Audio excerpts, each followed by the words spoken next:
Hello everyone. आज की movie का नाम है ब्लाइथ स्प्रेड और 2020 की एक बेहतरीन मूवी है हॉलीवुड। और इसमें एक हॉरर फनी स्टोरी है जो आप लोगों को बहुत पसंद आएगी। अगर मूवी अच्छी लगती है तो लाइक शेयर एंड सब्सक्राइब ज़रूर करिएगा। तो चलिए मूवी स्टार्ट करते हैं। कहानी की शुरुआत होती है एक चार्ल्स नाम के कैरेक्टर को दिखाया जाता है जो कि एक राइटर है और इसे बुक के स्क्रीन प्ले लिखने का काम दिया गया है। और आजकल इसका मूड ठीक नहीं है, ना ही चार्ल्स की वाइफ का नाम रूथ है और तो आजकल ये बहुत ज़्यादा फ्रस्ट्रेट हो चुका है जिससे कि उसको लिखने में कोई भी परेशानी ना हो। और आजकल चार्ल्स निकलने के चक्कर में रात में घर नहीं आता है, तो रूथ भी रात भर सो नहीं पाती है। और इस चक्कर में उसने अपना माइंड डाइवर्ट करने के लिए उसने गार्डनिंग चालू कर दी है। वो तरह तरह के वहाँ पे फूलों के और तरह तरह के पेड़ लगाया करती है। चार्ल्स अपने रूम में फ्रस्ट्रेट होकर बैठा होता है, तभी वहाँ पर रूथ आ जाती है और रूथ बोलती है तुमने पूरी बुक लिख ली है तो स्क्रीन पे लिखने में क्या प्रॉब्लम है। और तभी वहाँ पे चार्ल्स को फीकी हुई चीज़ों में उसकी वाइफ की फ़ोटो मिलती है, तो उसे लगता है कि रूथ अब गुस्सा हो जाएगी। लेकिन रूथ बोलती है मैं कोई गुस्सा नहीं हूँ, शायद मैं भी मरने के बाद तुम मेरी भी फ़ोटो ऐसे ही संभाल के रखो। कहता है नहीं, तुम्हें कुछ नहीं होगा, मैं तुम्हें कुछ नहीं होने दूंगा। रूथ को ऐसा बिहेवियर अच्छा नहीं लगता और दूसरे दिन जब वो अपने फ्रेंड से मिलती है तो वो अपने हस्बैंड के इस बिहेवियर को उसके साथ डिस्कस करती है। तो उसकी फ्रेंड बोलती है ये सब नॉर्मल सी चीज़ें हैं, ये सब नॉर्मल होता है, सबकी लाइफ में होता है, लेकिन अगर शादी के बाद अफेयर हो जाए तो मज़े ही कुछ और होते हैं। वहीं पर चार्ल्स भी अपने डॉक्टर फ्रेंड के साथ बैठा होता है। डॉक्टर को बताता है कि मेरा आजकल टाइम ख़राब चल रहा है, मैं बुक नहीं लिख पा रहा हूँ। डॉक्टर बोलता है मैं तुम्हें एक दवा देता हूँ जिसमें से रोज़ तुम्हें एक दवाई लेनी होगी। और जब चार्ल्स वो दवा लेता है तो वो अलग ही एनर्जी महसूस करता है। उसी रात को वो लोग एक प्ले देखने के लिए जाते हैं जहाँ पर एक लेडी होती है जो कि जादू कर रही होती है और बोल रही होती है मैं आत्माओं को बुलाऊंगी। और तभी उसको नीचे से उठाया जा रहा होता है और वो अचानक से नीचे गिर जाती है, उसकी बहुत ज़्यादा इंसल्ट हो जाती है। तभी चार्ल्स वहाँ पे आता है और उस लेडी को बोलता है अगर आप मेरे साथ प्राइवेट शो करेंगी तो उससे आपकी जो खोई हुई इज्जत है वो वापस हो जाएगी। तो वो लेडी भी मान जाती। चार्ल्स उसे अपने घर बुलाता है। जब रूथ चार्ल्स से बोलती है तुमने ऐसा क्यों किया, तो चार्ल्स कहता है मुझे अपनी बुक का स्क्रीन प्ले लिखने के लिए उस लेडी की ज़रूरत है, इसलिए। तभी दूसरे दिन हमें दिखाया जाता है कि वो लेडी चार्ल्स के घर पहुंच जाती है और वो सभी लोग आत्मा को बुलाने की ट्राई करने लगते हैं। तभी वो बोलती है एक आत्मा है जो चार्ल्स से बात करने के लिए बेकाबू हो रही है। सबको लगता है कि ये सब मजाक हो रहा है। तभी वो लेडी को कुछ होने लगता है और वो बेहोश हो जाती है। घर में बहुत तेज़ हवाएं चलने लगती हैं, पर्दे फट जाते हैं। जब उस लेडी को होश आता है तो लेडी कहती है ज़रूर कुछ ना कुछ हुआ है यहाँ पे। वो लोग बोलते हैं कुछ नहीं हुआ, आपकी तबीयत ख़राब है, चलिए हम आपको घर छोड़ देते हैं। ऐसा बोल के वो लेडी चली जाती है। जब वो लेडी अपने घर जाती है तब वो बोलती है ज़रूर कुछ ना कुछ हुआ है, मैं नहीं मान सकती, कुछ तो अजीब हुआ है। जब आज चार्ल्स अपनी वाइफ के साथ ही सोने वाला था तो रूथ भी खुश हो जाती है, लेकिन चार्ल्स की तो आदत रही नहीं थी सोने की, तो वो बाहर चला जाता है। उसके बाद जब वो बाहर जाता है तो वो अपनी फर्स्ट वाइफ को देखता है। वो अलवीरा को देखकर बहुत ज़्यादा डर जाता है और अलवीरा ऐसे बिहेव करती है जैसे कि छुट्टियों पर गई थी और घर वापस आई है। और वो बार बार बोल रही थी तुमने मेरे घर की क्या हालत बना दी है, ये सामान तुमने यहाँ क्यों रख दी है और ये कपड़े किसके हैं। इस तरह से वो बातें कर रही थी। उसे कुछ भी याद नहीं था, लेकिन जैसे ही अलवीरा उसके गार्ड को टच करती है उसे महज समझ में आ जाता है कि वो मर चुकी है। और वो बोलती है ये कपड़े किसके। तभी वहाँ पे रूथ आती है, लेकिन रूथ अलवीरा को नहीं देख पाती। अलवीरा रूथ को गालियाँ देना स्टार्ट कर देती है, लेकिन चार्ल्स अलवीरा को मना करता है कि ये सब मत करो, चुप रहो। रूथ समझती है कि ये मुझे बोल रहा है और रूथ वहाँ से गुस्सा होकर चली जाती है। तभी डॉक्टर आता है चार्ल्स को चेक करने के लिए। चार्ल्स डॉक्टर को बताता है कि मैंने कल रात अलवीरा को देखा था। तो डॉक्टर बोलता है मैंने जो कल तुम्हें दवाइयाँ दी थी शायद ये उसी का साइड इफेक्ट है।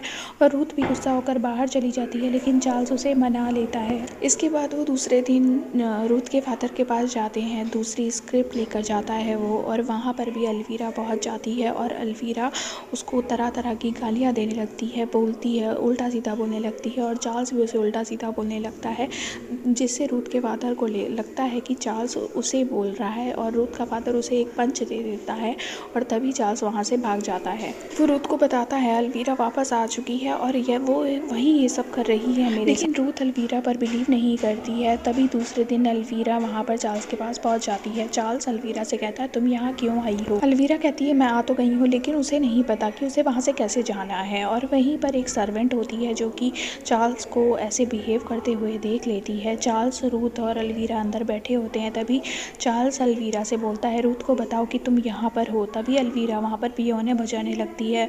रूथ की पेंटिंग में दाढ़ी मुझे बजाने लगती है। तभी रूथ डर जाती है और वो उसी लेडी के पास जाती है जिसकी वजह से अलवीरा आ गई है, और वो उस लेडी को सब कुछ बताती है। तो लेडी बोलती है ऐसा नहीं हो सकता, कोई भी मरा हुआ व्यक्ति वापस नहीं आ सकता। लेकिन रूथ बोलती है ऐसा हुआ है और आप उसे वापस भेजिए।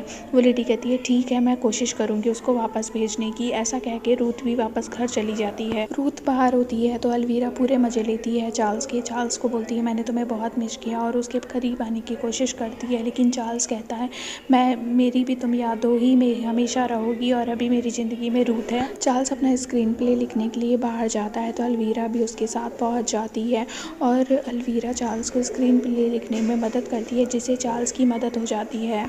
चार्ल्स को समझ आ रहा था, चार्ल्स भी अपना स्क्रीन प्ले लिख रहा था, लेकिन तभी अलवीरा रुक जाती है और बोलती है अब बाकी बाद में होगा, पहले हम लोग इस चीज़ को सेलिब्रेट करने के लिए बाहर जाएंगे। तभी वो दोनों एक ड्रिंक लेने के लिए रेस्टोरेंट जाते हैं, और वहाँ पे अलवीरा बोलती है मैंने तुम्हें बहुत मिस किया। चार्ल्स कहता है मैंने भी तुम्हारे एक्सीडेंट के बाद तुम्हें बहुत मिस किया। इस तरह से दोनों लोग बहुत बातें करने लगते हैं। घर पर रूथ चार्ल्स का वेट कर रही होती है, और वेट करते करते वो देखती है कि चार्ल्स वापस आया है और चार्ल्स किसी से बात कर रहा है। वो समझ जाती है कि चार्ल्स अलवीरा के साथ गया था, और वो गुस्सा हो जाती है। रूथ उससे पूछती है तुम उसके साथ कर क्या रहे हो। चार्ल्स कहता है कि वो मेरा स्क्रीन प्ले लिखने में मदद कर रही है, और कुछ ही दिनों की बात है मेरा स्क्रीन प्ले कंप्लीट हो जाएगा और वो भी चली जाएगी। चार्ल्स रूथ को खूब समझाता है, वो नहीं मानती। फिर उसके बाद चार्ल्स कहता है कि वो केवल एक भूत है, लेकिन प्यार तो मैं केवल तुमसे करता हूँ। इसके बाद वो दोनों किस करते हैं और इंटीमेट हो जाते हैं। तभी अलवीरा उस लेडी के पास पहुंच जाती है और उसे डराती है कि अगर तुमने मुझे बेचने का इंतज़ाम किया तो समझ लेना मैं तुम्हारा क्या करूँगी, तुम भी नहीं बचोगी, तुम भी मेरे साथ जाओगी। फिर और वो लेडी भी बहुत ज़्यादा डर जाती है इस चीज़ से। चार्ल्स की बुक छप जाती है, लेकिन इस बार भी बुक में वो स्क्रीन प्ले में अलवीरा का नाम नहीं लिखता, जिससे वो बहुत ज़्यादा गुस्सा हो जाती है और उसके ऊपर बर्तन फेंक कर मारने लगती है।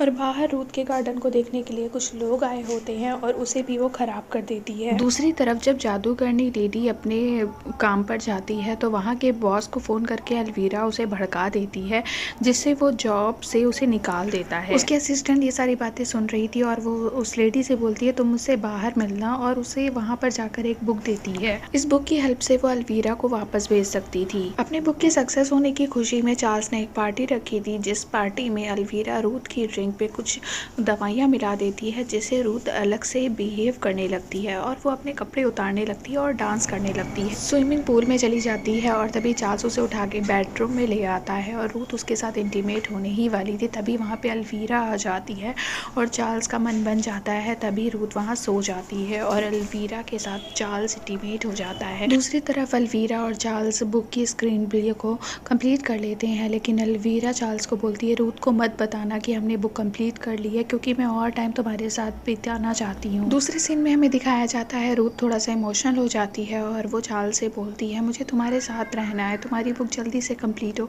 फिर मैं तुम्हारे साथ टाइम बिताना चाहती हूँ। अब चार्ल्स को सुनकर ये अच्छा नहीं लगता, और वो अलवीरा को बोलता है हमारे बीच जो भी है उसे यहीं पर ख़त्म करो, मैं रूथ को धोखा नहीं दे सकता। ये सब सुनकर अलवीरा गुस्से में आ जाती है, और उसने चार्ल्स को मारने की कोशिश की और चार्ल्स को चोट लग जाती है। रूथ गुस्से में आ जाती है और बोलती है कि वो कैसी वाइफ थी तुम्हारी जो तुम्हें मारने की कोशिश कर रही है।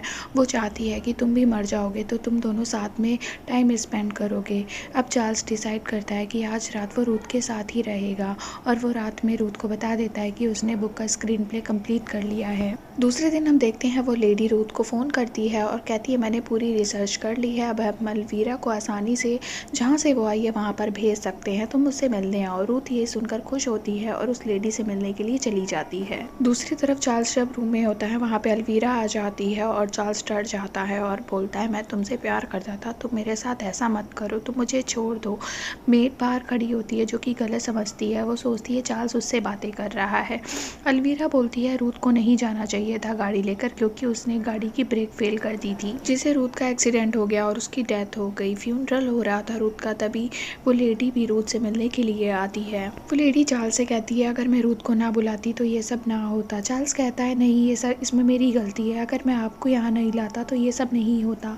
तभी वो अलवीरा को देखता है जो कि हंस रही होती है और चार्ल्स उस पर गुस्सा हो रहा होता है और हथौड़ा लेकर अलवीरा के पीछे भागता है। फ्यूनरल पर बाकी लोग भी होते हैं जो ये सब नोटिस कर रहे होते हैं। तभी उसका डॉक्टर दोस्त आकर उसे बेहोश कर देता है। चार्ल्स को पागल खाने पहुंचा दिया जाता है और उसको बस शॉक थेरेपी देने ही वाले होते हैं। तभी वहाँ अलवीरा आ जाती है और बोलती है तुमने मुझे माफ़ नहीं किया और मैं तुम्हारे साथ नहीं रह सकती, तुम्हें मुझे डाइवोर्स देना ही पड़ेगा। इतना सुनकर चार्ल्स बोलता है तुम मुझे निकालो, मैं तुम्हें यहाँ से निकलते ही डाइवोर्स दे दूंगा। अलवीरा चार्ल्स को वहाँ से भगा लेती है और दोनों पहुँचते हैं उस लेडी के पास। वो लेडी जादू करती होती है लेकिन कुछ नहीं हो रहा होता। वह एक बार ट्राई करती है, 2 बार ट्राई करती है, लेकिन तभी अचानक से रूथ वहाँ पर आ जाती है। अलवीरा अब रूथ आसानी से अलवीरा को देख पा रही होती है। अलवीरा उससे कहती है चार्ल्स ने तुम्हें धोखा दिया है, उसकी बुक कंप्लीट हो गई थी लेकिन वो मुझसे अफेयर करने में लगा हुआ था। वो दोनों चार्ल्स से गुस्सा होकर वहाँ से चली जाती हैं। तभी वो लेडी उन दोनों को वापस भेजने की ट्राई करती है बट वो नहीं कर पाती, जादू करती रहती है और वो देखती है उसका मरा हुआ हस्बैंड वापस आ जाता है और उसे देखकर वो इमोशनल हो जाती। अब सीन शिफ्ट होता है और हमें दिखाया जाता है 6 महीने बाद का समय। अब हमें दिखाया जाता है कि चार्ल्स की लिखी हुई बुक के ऊपर एक फिल्म बन रही है। तभी वहाँ रिपोर्टर आती है और चार्ल्स से कहती है आपने ये सब कंटेंट चुराया हुआ है। चार्ल्स कहता है ये गलत है, मैंने कुछ नहीं चोरी किया। वो पूरे सबूत के साथ आई होती है। तभी वहाँ पे अलवीरा आ जाती है। चार्ल्स कहता है तुमने मुझे धोखा दिया, तुमने मुझे झूठा किसी और का कंटेंट ला के दिया।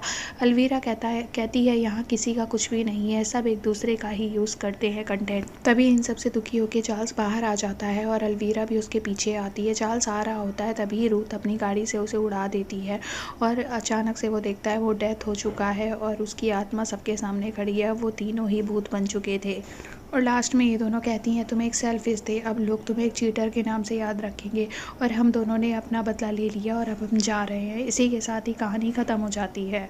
तो अगर आपको ये स्टोरी पसंद आती है तो लाइक शेयर एंड सब्सक्राइब ज़रूर करिएगा।